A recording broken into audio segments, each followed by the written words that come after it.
ألم تر كيف ضرب الله مثلا كلمة طيبة كشجرة طيبة أصلها ثابت وفرعها في السماء تؤتي أكلها كل حين بإذن ربها ويضرب الله الأمثال للناس لعلهم يتذكرون ومثل كلمة خبيثة كشجرة خبيثة اجتثت من فوق الأرض ما لها من قرار يثبت الله الذين آمنوا بالقول الثابت في الحياة الدنيا وفي الآخرة ويضل الله الظالمين ويفعل الله ما يشاء صدق الله مولانا العظيم. الصلاة والسلام عليك يا سيدي يا رسول الله، الصلاة والسلام عليك يا سيدي يا حبيب الله، الصلاة والسلام عليك يا سيدي يا شفيع المذنبين وعلى آلك وأصحابك يا سيدي يا رحمة للعالمين.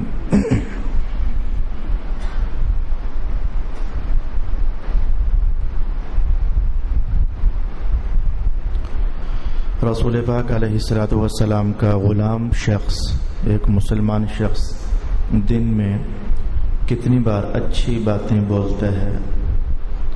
کلمہ شریف پڑھ لینا اچھی بات، درود و سلام پڑھ لینا یہ بھی ایک اچھی بات ہے، حسن سلوک سے پیش آنا ایک اچھی بات ہے، محبت کا بول کسی کو بول دینا یہ ایک اچھی بات ہے، کسی کو نماز پڑھنے کی تلقین کرنا یہ ایک اچھی بات ہے، کسی کو برائی سے روکنا یہ ایک اچھی بات ہے۔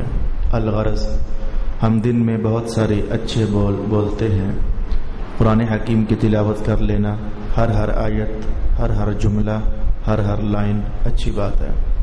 کچھ مسلمان ایسے بھی ہیں جو دن بھر میں گندی باتیں بولتے رہتے ہیں، گالی دینا بھی گندی بات ہے، غیبت کرنا بھی گندی بات ہے، جھوٹی قسم اٹھا لینا بھی گندی بات ہے، غلیظ گوئی کرنا، غصے اور جھگڑے والی باتیں کرنا بھی گندی بات ہے۔ اچھی باتوں میں سے سب سے اچھی بات ایمان کا قول ہے، لا الہ الا اللہ محمد الرسول اللہ۔ گندی باتوں میں سب سے گندی بات کفر کا قول ہے، بندہ اللہ پر ایمان چھوڑ دے، رسول اللہ کی ذات پر ایمان چھوڑ دے۔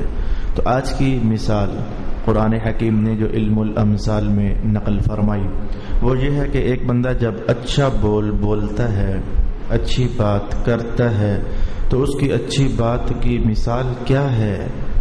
آپ کو کیسے بتایا جائے کہ یہ جو چیز ہے اسے دیکھو، اچھی بات بھی ایسی ہی کوئی چیز ہوتی ہے۔ گندا بول اس کی بھی ایک مثال ہے، قرآن حکیم نے ارشاد فرمائی۔ تو گندا بول اس کو کس شے کے ساتھ مثال دے کر سمجھایا جائے؟ تو آج یہ دو باتیں ہم سیکھنے کا اہتمام کرنے لگے ہیں۔ اس کے بعد اللہ رب العالمین سے توفیق مانگنی ہے ہمیں کہ اے میرے اللہ ہمیں اچھے بول نصیب فرما اور گندے بول سے ہماری خلاصی فرما دے۔ ارشاد گرامی ہوا الم تر کیف ضرب اللہ مثلا کلمۃ طیبۃ، کیا تم نے نہیں دیکھا کہ اللہ تعالی نے کیسی خوبصورت مثال ارشاد فرمائی ہے؟ کلمۃ طیبۃ کی اچھی بات، کلمۃ بات، طیبۃ اچھی بات کی مثال اللہ تعالی نے کیسے ارشاد فرمائی ہے؟ کیا تم نے نہیں دیکھا؟ اے میرے اللہ ارشاد ہو جائے فرمایا کہ شجرۃ طیبۃ، جیسے کہ ایک طیب درخت ہوتا ہے، جیسے کہ ایک طیب درخت ہوتا ہے۔ اب میں اس کا نام نہیں لینے لگا کہ وہ طیب درخت کیا ہے، تھوڑی دیر کے بعد جب ہم حدیث شریف سنیں گے ہمیں خود محسوس ہو جائے گا کہ یہ طیب درخت کیا ہوتا ہے۔ تو فرمایا اچھا بول یہ اللہ کے دربار میں ایسے ہی ہوتا ہے جیسے کہ شجرہ طیبہ، پاکیزہ درخت ہوتا ہے۔ اب اس پاکیزہ درخت کی شان خود اللہ تعالی نے ارشاد فرمائی، اور وہ کیا ہے؟ اصلها ثابت وفرعها في السماء، وہ جو پاکیزہ درخت ہے جسے قرآن پاکیزہ درخت کہہ رہا ہے، اس کی جڑیں تو ہوتی ہیں زمین میں مضبوط اور اس کی شاخیں آسمان تک پہنچی ہوتی ہیں۔ جو ایسا پاکیزہ درخت ہے، تھوڑی دیر کے لیے میں ایک حدیث کے الفاظ یہاں ساتھ جوڑ دیتا ہوں۔ رسول پاک علیہ السلام صحابہ کے مجمع میں تشریف فرما، آپ نے ایک بار یہی سوال کر دیا کہ تم جانتے ہو کہ وہ درخت کون سا ہے جس کے ساتھ اللہ نے مومن بندے کو تشبیہ دی ہے؟ کہ مومن کی اچھی باتیں اس درخت کی طرح ہوتی ہیں، تو بتا سکتے ہو کہ وہ درخت کون سا ہے؟ صحابہ جنگلات کے درختوں کی طرف اپنی توجہ لے گئے، سوچنے لگ گئے اچھا کیا برگد ہو سکتا ہے، کیا یہ ٹالی ہو سکتی ہے، کیا یہ چیڑ ہو سکتا ہے، تو مختلف درختوں کی طرف دھیان چلا گیا اور آخرکار سب صحابہ کہنے لگے یا رسول اللہ آپ خود ہی ارشاد فرما دیں کہ وہ کون سا درخت ہے جس کے ساتھ اللہ تعالیٰ نے مومن بندے کی مثال ارشاد فرمائی ہے۔ حضور رحمت عالم علیہ السلام نے فرمایا، بلکہ اس سوال کے اندر حضور نے یہ جملہ بھی ارشاد کیا تھا، وہ درخت کون سا ہے جس کے ساتھ مومن بندے کی تشبیہ ہے، اس کے پتے بھی نہیں جھڑتے ٹوٹتے اور اس کا پھل بھی ہمیشہ ملتا ہے، یہ کون سا درخت ہے بھلا؟ اب انسانی عقل سوچ ساچ کر امرود بھی موسمی پھل کا نام ہے، انار بھی موسمی پھل ہے، تو تقریباً تمام کے تمام پھل موسمی پھل ہوتے ہیں، تو اب تمام صحابہ سوچ ساچ کر کہنے لگے حضور آپ خود ہی ارشاد فرما دیں کہ وہ کون سا درخت ہے۔ رسول اللہ علیہ السلام نے فرمایا کہ یہ کھجور کا درخت ہے جس کے ساتھ اللہ تعالیٰ نے ایمان والے کو تشبیہ دی ہے۔ کھجور کا درخت ایسا ہے جس کی جڑیں بہت مضبوط ہوتی ہیں، طوفان اور آندھی میں بہت سارے مختلف قسموں کے درختوں کو آپ نے گرا دیکھا ہوگا، لیکن مجھے امید ہے کہ آپ نے کبھی کھجور کے درخت کو تیز ہواؤں کی وجہ سے گرا ہوا نہیں دیکھا۔ یہ سندھ کے علاقے میں یا پھر جن علاقوں میں کھجوریں ہوتی ہیں وہ یہ منظر بخوبی اپنی زندگی میں پا چکے ہیں۔ تو اس کے پتے کبھی بھی خشک ہونے پر گرتے نہیں ہیں، جیسے کہ ہر درخت پر خزاں آتی ہے، ہر سال آتی ہے، پتے جھڑ جاتے ہیں، درخت بالکل ننگا ہو جاتا ہے، تو کھجور کا درخت کبھی بھی ننگا نہیں ہوتا۔ اور بس یہ جملے آپ کو سمجھنے چاہیے، بندہ مومن کبھی کوئی ایسی بات کرتا ہی نہیں جس سے وہ سرے بازار ننگا ہو جائے، تو فرمایا کہ اس کے پتے نہیں چڑھتے اور اس کا پھل ہمیشہ ہوتا ہے، تو وہ درخت کھجور کا درخت ہے۔ حضرت عمر رضی اللہ تعالی عنہ جب گھر گئے تو آپ کے صاحبزادہ والا شان عبداللہ ابن عمر کہنے لگے ابا جی مجھے پتہ چل گیا تھا وہ کون سا درخت ہے، لیکن میں اس لیے نہیں بول رہا تھا، جب بڑے بڑے صحابہ خاموش ہیں جواب نہیں دے پا رہے تو میں درمیان میں بچہ سا ہوں، تو میں ان کے ادب کے مارے چپ رہا، کہا وہ میرے بچے تو کہیں بول پڑتا نا آج تو تجھے پتہ ہے تیرے باپ کو کتنی خوشی ہوتی کہ میرے پتر نے حضور کے سوال کا جواب دے دیا ہے، تو بول پڑتا یار آج۔ تو خیر اب قرآن حکیم نے کہا اچھی بات، اچھا بول، اچھا قول یہ اللہ کے ہاں ایسے ہے کہ اس کی جڑ پختہ ہوتی ہے، مانا کیا ہوتا ہے کوئی طوفان اسے گرا نہیں سکتا، اس کا پھل ہمیشہ ہوتا ہے۔ اچھے بول کا پھل یعنی ثواب اللہ تعالیٰ مسلمان بندے کو ہمیشہ عطا فرماتا رہتا ہے، اور فرمایا اس کے پتے آسمانوں تک گئے ہوئے ہیں، اس کی شاخیں آسمان تک گئی ہوئی ہیں۔ اس کا معنی کیا ہوا؟ میں ایک اور قرآن کے الفاظ پڑھنے لگا ہوں، ارشاد گرامی ہوا الیہ یصعد الکلم الطیب والعمل الصالح، اللہ کے دربار میں جو اچھا بول ہے، اچھا کلمہ ہے، وہ پرواز کرتے کرتے کرتے کرتے اللہ کے دربار تک جا پہنچتا ہے۔ تو فرمایا کہ اس کی شاخیں دیکھو تو وہ آسمان تک پہنچی ہوئی ہیں۔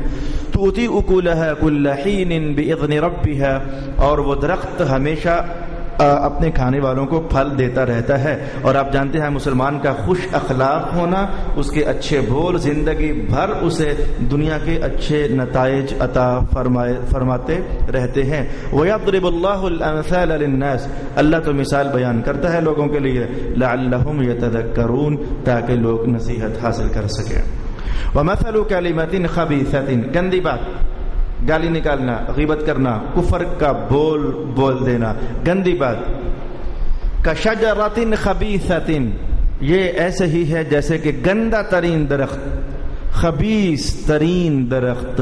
یہ خبیث خبث سے بنا، اور خبث دھاتوں کے اندر جو تھوڑا بہت میل ہوتا ہے، مثلا آپ نے سونا نکالا زمین سے تو وہ خالی سونا نہیں ہوتا، اس میں میل کچیل مٹی وٹی بھی ہوتی ہے۔ آپ نے چاندی نکالی زمین سے تو اس چاندی کے اندر میل ویل مٹی وٹی بھی ہوتی ہے۔ خالص سونا نتھرا ہوا زمین سے کبھی نہیں نکلا، نتھری ہوئی چاندی، نتھری ہوئی کوئی بھی دھات، نتھری ہوئی کوئی بھی معدنیات، حتیٰ کہ آپ کا آئل، حتیٰ کہ آپ کا پیٹرول نکلتا زمین سے ہے، لیکن یہ نتھرا ہوا نہیں ہوتا۔ تو زمین سے جو کچھ بھی نکلے اس میں جو میل کچیل گند مند ہوتا ہے اسے اصل میں خبث کے ساتھ تعبیر کر دیتے ہیں۔ یہ بندے کو بھی اس لیے خبیث کہتے ہیں کہ اس کے اندر کچھ گند مند آگے ہے جس کی وجہ سے بندہ خبیث ہو گیا ہے۔ تو فرمایا کہ مثل کلمۃ خبیثہ، گندی بات کی مثال اللہ کے ہاں بھلا کیسی ہے؟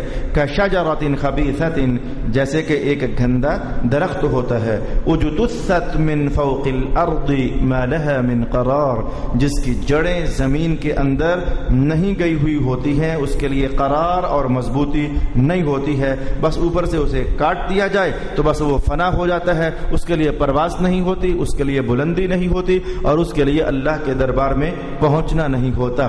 یہاں تک ہم نے ایک مثال میں اور ایک مثال میں دو باتیں سیکھی۔ ایک بات ہم نے یہ سیکھی کہ پاکیزہ بول، اچھا کلمہ، مجھے حدیث کے الفاظ بار موقع یاد پڑ گئے۔ یہ جو مانگنے والے لوگ آتے ہیں کبھی، تو رسول پاک علیہ السلام نے فرمایا کہ اگر تمہارے پاس کوئی مانگنے والا آئے تو تم اسے دے نہیں سکتے تو کم از کم اچھا بول بول کر اسے فارغ کر دو، گندی بات اس کے ساتھ نہ کرو، جھڑکو مت اسے، تو اچھا بول بول کر اس کو فارغ کر دو۔ تو یہ اچھا بول بولنا اللہ کے ہاں تمہیں اچھی بات کرنے کا صدقے کا ثواب ہوتا ہے، یہ رسول پاک علیہ السلام نے ارشاد فرمایا۔ تو ہم نے ایک بات ابھی تک یہ سیکھی کہ اچھی بات یہ ایک مضبوط، لمبے، تن آور اور بلند ترین درخت کی طرح ہے، جو اتنا بلند ترین ہے جو اللہ کے دربار میں وہ جا پہنچتا ہے۔ اور گندی بات کی مثال ہم نے یہ سمجھی جیسے یہ گندنا کا پودا ہوتا ہے جس کی بیل زمین پر ہی پھیلتی چلی جاتی ہے، اس کے لیے اٹھان ہوتی ہی نہیں ہے۔ گندی بات ہمیشہ بندے کو گرا کر رکھتی ہے اور اچھی بات بندے کو ہمیشہ اٹھا کر رکھتی ہے۔ اب ایک بات کا نتیجہ قرآن حکیم نے ارشاد کیا اور دوسری بات کا نتیجہ حدیث پاک میں بیان کیا گیا۔ ہمیشہ خوش اخلاق، ہمیشہ اچھی بات کہنے والا شخص، اس کے بارے میں قرآن حکیم نے کہا یثبت اللہ الذین آمنوا بالقول الثابت فی الحیاۃ الدنیا وفی الآخرہ، کہ اچھے بول ہمیشہ بولنے والا، ایمان کا کلمہ بھی اچھا بول ہے، تو ایمان کا کلمہ ہمیشہ بولنے والا، اللہ تعالیٰ ارشاد فرماتا ہے کہ یہ بندہ دنیا میں بھی سرخرو رہتا ہے، اللہ اسے اچھے بول پر ثابت رکھتا ہے، وفی الآخرہ، اور جب آخرت ہوتی ہے یعنی قبر ہوتی ہے تو قبر کے اندر بھی اللہ تعالیٰ ایمان والے کی مدد فرماتا ہے اور پیچھے سبب اچھی بات ہوتی ہے۔ وَيُضِلُّ اللَّهُ الظَّالِمِينَ وَيَفْعَلُ اللَّهُ مَا يَشَاءُ۔ رہی گندی بات کا نتیجہ کیا ہے، میں حدیث کے ان الفاظ میں آپ کے سامنے کہنے لگا ہوں۔ آپ کو جاننا چاہیے کہ بعض اوقات ایسا ہوتا ہے کہ ایک حدیث سے 10 مسائل سمجھ آ رہے ہوتے ہیں، ایک حدیث سے 20 مسائل سمجھ آ رہے ہوتے ہیں، ایک حدیث سے 40 مسائل سمجھ آ رہے ہوتے ہیں، یہاں تک کہ میرے مطالعے میں جو تیز ترین اور زیادہ ترین مسائل ہیں آپ کو سن کر انتہائی حیرت ہو جائے گی۔ وہ جو حدیث آپ نے علماء سے کئی بار سنی ہے کہ رسول پاک علیہ السلام 2 قبروں کے پاس سے گزرے تو پھر رک گئے تو فرمانے لگے ان دونوں کو عذاب ہو رہا ہے، تو پھر حضور نے ایک کھجور کی شاخ منگوائی، اسے کاٹ کر کے آدھا ادھر رکھ دیا آدھا ادھر رکھ دیا، وہ یہ حدیث آپ کو سمجھ آ گئی، تو پھر آپ نے فرمایا کہ جب تک یہ تر رہیں گے تو اللہ ان کے عذاب میں تخفیف پیدا فرمائے گا۔ یہ جو حدیث آپ نے سنی، اس حدیث پر علامہ سمہودی نے، عقل آپ کی دنگ رہ جائے گی، اس حدیث شریف سے 2 لائنوں کی حدیث ہے، یا بہت ہوا تو 3 لائنوں کی حدیث ہے، اس 3 لائنوں کی حدیث سے علامہ سمہودی نے 200 مسائل اخذ کی ہے۔ ایسا کوئی، اسی لیے تو ہمارے حضور کی شان ہے کہ آپ کو اللہ نے جامع الکلمات نصیب فرمائے۔ جملہ آپ کا ایک آدھی ہوتا لیکن اس میں سے سمجھنے والے اپنی اپنی ہمت کے مطابق کیا کیا کیا کیا کیا کیا کچھ سمجھ لیا کرتے تھے، حتیٰ کہ حضرت امام اعظم ابو حنیفہ رحمۃ اللہ تعالی علیہ ارشاد فرماتے تھے کہ اللہ تعالیٰ نے اس بندہ فقیر کے سینے پر 8 لاکھ مسائل نازل کی ہے۔ نازل کرنے کا معنی کہ عطا فرمائے، وہی تو رسولوں کا خاصہ ہوتا ہے، تو اللہ نے 8 لاکھ مسائل اس بندہ فقیر کی زبان پر جاری کیے، اور میرے پاس اگر صرف ایک حدیث ہوتی اور وہ یہ ہوتی انما الاعمال بالنیات، صرف یہ حدیث اگر میرے پاس ہوتی تو اللہ نے اس بندہ فقیر کو یہ قوت عطا فرمائی ہے، میں وہ 8 لاکھ مسائل اس ایک حدیث سے بھی ثابت کر سکتا تھا۔ تو یہ اپنے اپنے ظرف کی بات ہے، اپنی اپنی سمجھ کی بات ہے، اپنے اپنے اللہ کی طرف سے عطا کی بات ہے۔ یہ اتنی باتیں میں نے کیوں کی؟ میں اس لیے کی کہ ایک حدیث آج میں پھر پڑھنے لگا ہوں، وہ آپ کو پہلے سنائی تھی کسی اور عنوان پر، پھر سنائی تھی کسی اور عنوان پر، پھر سنائی تھی کسی اور عنوان پر، اور آج میں وہ حدیث پاک آپ کو سنانے لگا ہوں کسی اور عنوان پر۔ میرے پہلے لفظ بولتے ہی آپ سمجھ جاؤ گے کہ حدیث کون سی ہے۔ مثلا ارشاد گرامی ہوا بے مفلس کون ہوتا ہے، یہ کوئی آج آپ کے لیے نئی حدیث نہیں ہے، مختلف نشستوں میں مختلف عنوانات کے لیے یہ حدیث میں آپ کے لیے تلاوت کرتا رہا، لیکن آج میں اس عنوان کے لیے تلاوت کرنے لگا ہوں۔ کس عنوان کے لیے؟ مفلس کون ہوتا ہے؟ حضور جس کے پاس درہم نہ ہو اور دینار نہ ہو، فرمایا نہیں، مفلس وہ بندہ ہوتا ہے جو قیامت کے میدان میں آیا تو بہت نمازیں پڑھ کر لایا تھا، بہت سے روزے رکھ کر لایا تھا، حج کیے ہوئے تھے، عمرے کیے ہوئے تھے، زکاتیں ادا کی ہوئی تھی، تسبیح و تحلیل اس نے کیا ہوا تھا، الغرض بہت سارا سرمایہ آخرت لے کر آیا تھا، لیکن اس نے اسے گالی نکالی تھی، اس کی غیبت کی تھی، اس کا مال کھایا تھا، اس کا حق دبایا تھا، اب عدل ہونے لگا ہے تو حضور فرماتے ہیں اللہ تعالیٰ اس کی نمازیں اٹھا کر غیبت والے کو دے دے گا، کچھ نمازیں اٹھا کر جس کو گالی نکالی تھی اسے دے دے گا، اس کی زکاتیں اٹھا کر اسے دے دے گا جس کا اس نے حق کھایا ہوا تھا۔ میں بس یہیں سے اپنا مقصد پورا کرنے لگا ہوں۔ میں نے آج اس حدیث کو تلاوت کیا اس مقصد کو جاننے کے لیے کہ گندی بات ایسی خطرناک ہوتی ہے کہ یہ قیامت والے دن تمہاری نمازوں کو بھی ضائع کر دے گی۔ میں نے اس مقصد کی خاطر آج اس حدیث پاک کو تلاوت کیا۔ گندی بات غیبت ہے، گندی بات چغلی ہے، گندی بات میرے بھائی کسی کو گالی نکالنا ہے، یہ تو صاف صاف حدیث کے الفاظ ہیں، تو کسی کو گالی نکالنا، میں جملہ یوں کہتا ہوتا ہوں آج کی نکالی ہوئی گالی قیامت کو تمہیں غریب کر دے گی میری جان۔ آج کی ہوئی غیبت، آج کا کسی کے کنڈ پیچھے کیا ہوا بول تم نے دیا، آج یہاں تم سے کسی نے نہ پوچھا، کسی کو پتہ بھی نہ چل سکا، جس کے خلاف بولا اس کے علم میں بھی نہیں ہے کہ کوئی اسے گندا مندہ کہہ رہا ہے، لیکن خود سے آپ کو اپنی حفاظت کرنی ہے، جیسے اپنے روپے کی حفاظت خود کرتے ہو، بینک میں جا کر رکھتے ہو، جیسے بھی تمہارے پاس حفاظت کا ذریعہ ہے، ایسے ہی اپنی 2 سجدے اگر دے ہی لیے ہیں، پہلے تو آپ جانتے ہیں کہ یہ 2 سجدے دینا ہی کتنا مشکل ہوا پڑا ہے اس دور میں، 2 سجدے دینا مشکل، روزے رکھنا مشکل، بھئی کتنے لوگ آپ کی نظروں میں ہیں نہیں رکھ رہے ہیں روزے، وہ تو روزے رکھنا مشکل، 2 سجدے دینا مشکل، زکاتیں دینا مشکل، حج ادا کرنا مشکل۔ اگر یہ کر ہی لیا ہے تو میرے بھائی عمل کرنا اور ہے، اور کرنے کے بعد اسے پھر بچا بھی لینا یہ عنوان ہی اور ہے۔ تو یاد رکھنا یہ غیبتیں کرنا، یہ تم نے اپنے عمل کو آگ لگا دی ہے، قیامت کو غریب ہو جاؤ گے۔ جتنی بھی پڑی ہوئی اب میں تھوڑا کہہ رہا ہوں، سرکار دو عالم صلی اللہ علیہ وآلہ وسلم کا فرمان عالی شان ہے،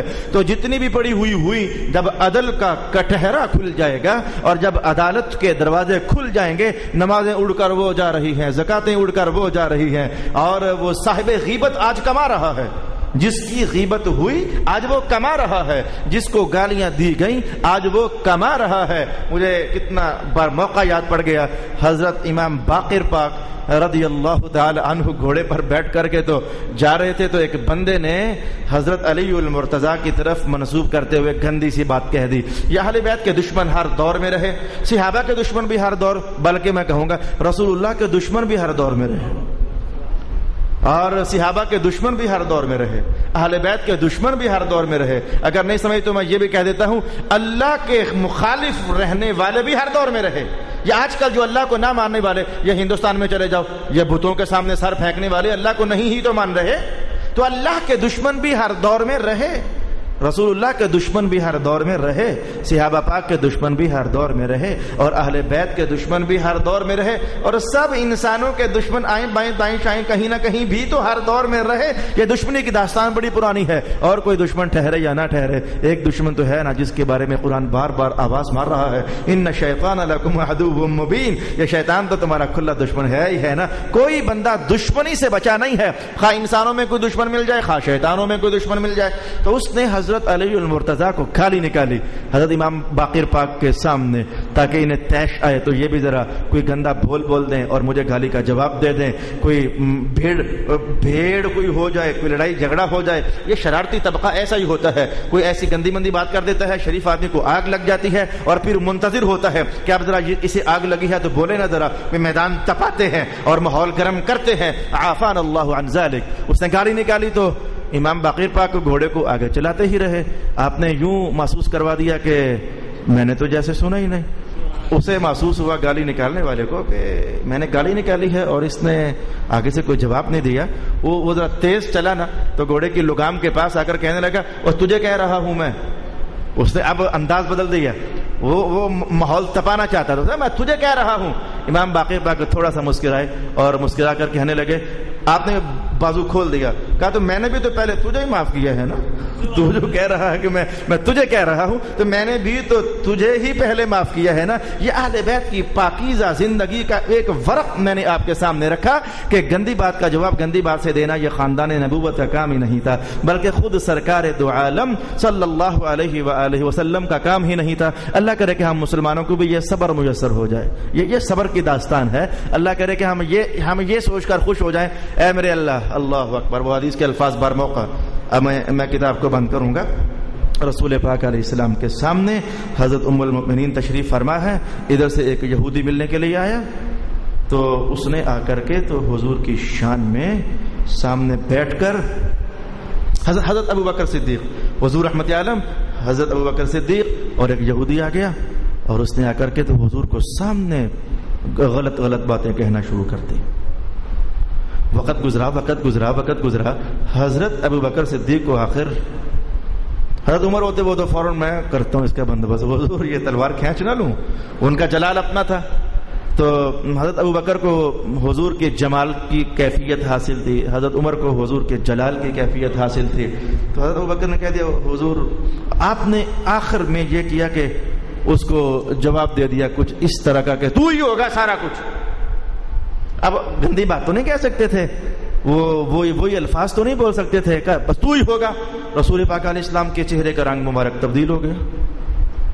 حضور کے چہرے کا رنگ مبارک تبدیل ہو گیا. اب اگر ہم لوگ ہوتے تو ہمارا فیصلہ تو یہ تھا کہ حضور ناراض کیوں ہو رہے ہیں, ہم نے ٹھیک ہی تو کیا, وہ آپ کو گالیاں نکال رہا ہے, ہم نے اتنا ہی تو کہا ہے کہ تو ہی ہوگا.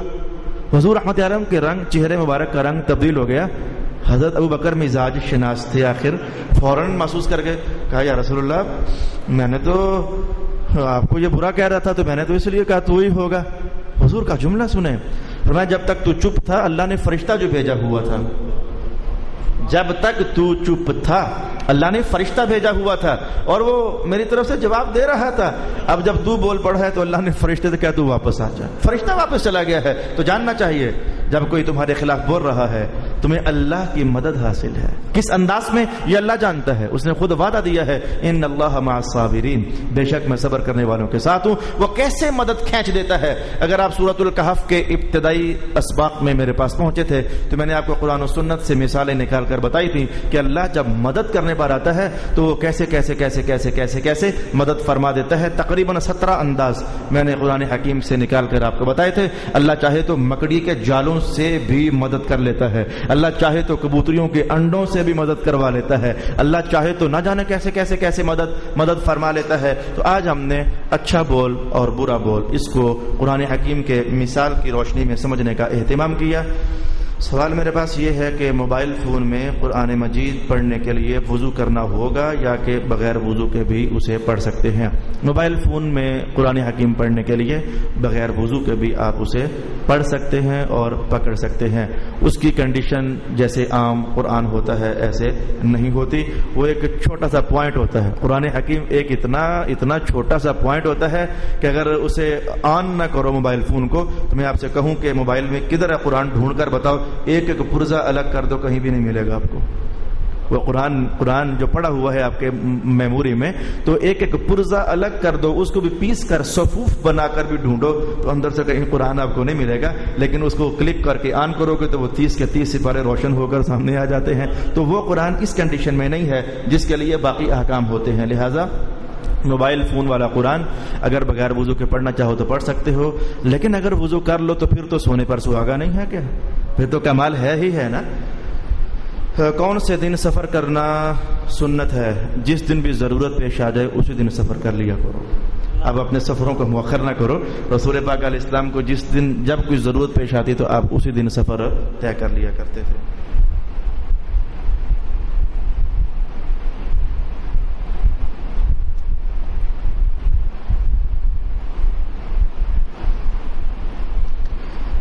سوال یہ ہے کہ ایک بھائی نے اپنی طرف سے خیال آ گیا ہوگا, اس نے بہت باریک سوال جوڑا ہوگا کہ مشکل سا سوال ہے تو آپ سن لیجئے. جی آپ نے کل ہمیں سمجھایا تھا کہ آپ امام تکبیر نیت پہلے کر لو تاکہ امام کی تکبیر کے ساتھ آپ تکبیر کہہ سکو. تو لو جناب، اگر ہم نے امام کی تکبیر کے ساتھ تکبیر کہنے کے لیے تیار ہو ہی گئے، ادھر امام نے کہا اللہ اکبر، ادھر ہم نے کہا اللہ اکبر، اور اس جلدی میں جو ہم جلدی کرنا چاہ رہے تھے کہ تکبیر سے مل جائیں، اس جلدی میں اگر ہم نے رے پہلے کہہ دی اور امام نے رے بعد میں کہی، اللہ اکبر رے آخری حرف ہم نے پہلے کہہ دیا، امام نے بعد میں کہہ دیا، تو اس میں نماز ہو جائے گی یار. اتنی مشکل نہیں ہے، اتنی پیچیدگی نہیں ہے، آپ کی نماز ہو جائے گی. لیکن اس میں افضل وہی ہوگا کہ آپ اگر پہلے سے متوجہ ہیں تو تھوڑی کی توجہ اور کر لو، امام سے تھوڑا پیچھے رہو نا. وہ کہے اللہ لام پر پہنچے تو آپ الف پر پہنچو، وہ ہے پر پہنچے تو آپ لام پر پہنچو، وہ الف پر پہنچے تو آپ ہے پر پہنچو، وہ کاف پر پہنچے تو آپ الف پر پہنچو. تھوڑا سا اور احتیاط کر لو، لیکن پھر بھی اگر آپ کی رے پہلے ہو بھی گئی تو نماز کم از کم آپ کی ہو جائے گی. نیت کے متعلق میں آپ کو آج عرض کرنا چاہوں گا، کچھ اور باتیں نیت کے متعلق آپ کو عرض کرنا چاہوں گا. کل میں نے آپ کو بیان کیا کہ نیت الفاظ کا نام نہیں ہے، نیت تو اصل میں دل کے ارادے کا نام ہے. کل میں نے کھول کر کے تو یہ بات آپ کی خدمت میں بیان کی تھی. حتیٰ کہ آج میں ابھی آیا تو تازہ مطالعہ کر آیا، صرف اسی لیے کہ مجھ سے کہیں غلطی تو نہیں ہو رہی. تو روزے کے متعلق بھی جان لیجئے کہ وہی مسئلہ ہے. یعنی ہم جو بولتے ہیں وَبِصَوْمِ غَدٍ نَوَيْتُ مِنْ شَهْرِ رَمَضَانَ، یہ الفاظ بولنا ضروری نہیں ہے، بلکہ آپ جب اٹھے ہو تو وہ جو روٹی کھا رہے ہو نا صبح تو یہ روٹی کھانا ہی آپ کی نیت ہے، بلکہ صبح اٹھ پڑنا ہی آپ کی نیت ہے. میں نے کل کیا کہا تھا کہ فقہا نے فرمایا کہ نیت سمجھو کہ تب ہو چکی ہے کہ جب آپ سے کوئی ایک دم سے پوچھے کیا کرنے لگے ہو، تو آپ جو کرنے لگے ہو فوراً آپ کو پتہ ہے کہ ہم یہ کرنے لگے ہیں، تو سمجھو کہ نیت ہے، تو آپ بول پڑ رہے ہو نا. جب صبح اٹھ کر آپ روٹی کھانے لگے ہو تو کسی نے آپ سے پوچھ لیا کیا کر رہے ہو، آپ یہ کیا کہو گے ہم روزہ رکھ رہے ہیں اور کیا کر رہے ہیں. تو یہ چونکہ ذہن میں اس معنی کا استحضار ہے، اسی بات کا نام نیت ہے. رات کو تراویح پڑھ لینا ہی میں کہوں گا یہ بھی نیت ہو گئی، کیونکہ تراویح آپ اس لیے پڑھ رہے ہو کہ سویرے ہم نے روزہ رکھنا ہے، یہ نیت ہو گئی. سویرے آپ اٹھ پڑے ہو تو یہ اٹھنا ہی نیت ہے، یہ اٹھے ہی اس لیے ہو کہ ہم روٹی کھانے لگے ہیں، روزہ رکھنا ہے. یعنی ہر ایسا اقدام جو آنے والی عبادت کا اشارہ کر دے تو وہ اللہ تعالیٰ کے ہاں آپ کے لیے نیت ہی بن جاتی ہے. اگر آپ یہ الفاظ نہیں بول سکے وَبِصَوْمِ غَدٍ نَوَيْتُ مِنْ شَهْرِ رَمَضَانَ تو آپ کا روزہ پھر بھی ہو چکا ہے. وضو کے اندر بھی نیت کرنا سنت ہے، وضو کے اندر بھی نیت کرنا سنت ہے. تو وہاں یہ عنوان آپ کے لیے ذرا نیا سا لگے گا، وہاں کے لیے آپ نے کوئی الفاظ تیار نہیں کیے ہوئے. میں نیت کرتا ہوں وضو کرنے کی، کوئی لفظ آپ نے کبھی نہیں بولے، لیکن وضو ہمیشہ آپ کا ہوتا ہے نا. اللہ والوں یہ مسئلہ پہلے سے آپ کو سمجھ آیا ہوا ہے کہ وضو کرنے کے لیے کوئی الفاظ ہم نہیں بولتے کہ کیا نیت کرنی ہے. میں وضو کرنے لگا ہوں جنازہ پڑھنے کے لیے، آپ نے کبھی نہیں بولا. میں وضو کرنے لگا ہوں ظہر کی نماز پڑھنے کے لیے، آپ نے کبھی نہیں بولا. کیونکہ وضو کرنے سے ارادہ ہی اسی عبادت کا ہے جو آپ کرنا چاہتے ہو، تو اسی کا نام نیت ہے. تو وضو کرنے میں بھی نیت سنت ہے، لیکن کوئی باقاعدہ الفاظ موجود وہاں کے لیے بھی نہیں ہے. اب نیت کے متعلق اگلی کہانی میں آپ کو یہ کہنا چاہوں گا، یہ مسئلہ کافی سارا لوگ مجھ سے پوچھتے رہتے ہیں. جب میں یہ کہتا ہوں کہ لوگوں اپنی زندگی کی نمازیں جو رہ چکی ہیں انہیں قضا کرو، تو پوچھتے ہیں کہ علامہ صاحب ہم نیت کیسے کریں. تو قضا نمازوں کی نیت کا میں آسان ترین طریقہ بتانے لگا ہوں، چونکہ وہ معنی جو ہوتا ہے وہ الفاظ کی صورت ہی میں بیان کیا جا سکتا ہے. معنی خود تو ایک خاموش شے ہے، جب تک الفاظ میں بولیں گے نہیں تو وہ آپ کو سمجھ نہیں آ سکتا ہے. وہ نیت اب بھی قضا نمازوں کی نیت بھی وہ ایک مانوی سی چیز ہے، وہ جو ذہن کے اندر خاموش سا ارادہ ہوتا ہے وہی ہے. لیکن میں آپ کو سمجھانے کے لیے کہ قضا نمازوں کے لیے وہ کون سا ارادہ ہے جو ذہن میں ہونا چاہیے، الفاظ کا سہارا لینے لگا ہوں. مثلا میرے اوپر 100 نمازیں فجر کی قضا ہیں، 100 نمازیں ظہر کی قضا ہیں، 100 نمازیں عصر کی قضا ہیں، 100 نمازیں مغرب کی قضا ہیں اور 100 نمازیں عشاء کی قضا ہیں. مثال کے طور پر اب میں نیت کرنا چاہتا ہوں، پہلے میں نے فجر کی ساری قضائیں کرنی ہیں، پھر میں نے ظہر کی قضائیں کرنی ہیں، عصر کی قضائیں کرنی ہیں. اب میں نیت کرنے لگا ہوں، مجھے پتہ ہی نہیں ہے کہ میری کس دن کی فجر کی نماز قضا ہے، مجھے پتہ ہی نہیں کون کون سے دن میں نے ظہر چھوڑی ہے. مسلسل ہم 100 دن تھوڑا چھوڑتے ہیں، کبھی فجر پڑی تو ظہر چھوڑی، ظہر پڑی تو عصر چھوڑی، مغرب پڑی تو عشاء چھوڑی، ایسے تو ہم چھوڑتے رہتے. گونجل مچے ہوئے ہیں ہماری نمازوں کے چھوٹنے میں، گونجل مچے ہوئے ہیں. اب ہم کیسے کہیں کہ اے اللہ یہ وہ نماز ہے، ہمیں پتہ ہی کوئی نہیں کہ یہ کون سی نماز ہے، ایسا کوئی رش ہوا ہے چھوٹی ہوئی نمازوں کا. تو نیت ہم یوں کریں گے. فجر کو آپ کے سامنے کرنے لگا ہوں، الفاظ بولنا مراد نہیں ہے، ان الفاظ کا جو معنی آپ کے ذہن میں جائے گا نا وہ مراد ہے. اے میرے اللہ تیرے ہاں جو میری سب سے آخری فجر قضا ہوئی میں وہ پڑھنے لگا ہوں، اللہ اکبر۔ تو الفاظ نہ بھی بولیں، سوچ لیں۔ اب وہ مانا سمجھ آ رہا کہ جو سوچنا ہے کہ اے اللہ تیرے ہاں جو میری سب سے آخری فجر ہے میں یہ وہ پڑھنے لگا ہوں۔ اب وہ فجر کی نماز پڑھ لی، اس کے بعد جب پھر ایک اور فجر قضا کرنا چاہیں گے آج یا اگلے دن، تو پھر وہی شے آپ سوچیں، اے اللہ اب جو تیرے پاس میری آخری فجر کی نماز ہے تجھے پتہ ہے وہ کس تاریخ والی ہے، کس دن والی ہے، مجھے نہیں پتا، اب میں وہ پڑھنے لگا ہوں۔ بھئی مثلا دیکھو نا، اب یہ آخری نمبر پر ہے، جب اسے پڑھ لیا تو اب یہ آخری نمبر پر ہو گئی، جب اسے پڑھ لیا تو اب یہ آخری نمبر پر ہو گئی، جب اسے پڑھ لیا تو اب یہ آخری۔ تو لہذا ہر نماز کی نیت آپ جو قضا نمازیں ہیں ہر نماز کی نیت آپ یوں کر سکتے ہیں، اے اللہ جو آخری تیرے ہاں ظہر ہے میں وہ پڑھنے لگا ہوں، اے اللہ جو آخری تیرے ہاں عصر ہے میں وہ پڑھنے لگا ہوں، اب جو آخری عصر ہے میں وہ پڑھنے لگا ہوں، اور اب جو آخری عصر ہے میں وہ پڑھنے لگا ہوں۔ یہ الفاظ مراد نہیں ہے، اگر یہ الفاظ بول لو گے تب بھی نماز تو ہو جائے گی، لیکن ان الفاظ کا جو معنی آپ کے ذہن میں گیا تو اس طریقے سے قضا نمازوں کی نیت بھی آپ کر سکتے ہیں۔ وآخر دعوانا ان الحمد للہ رب العالمین۔ بسم اللہ۔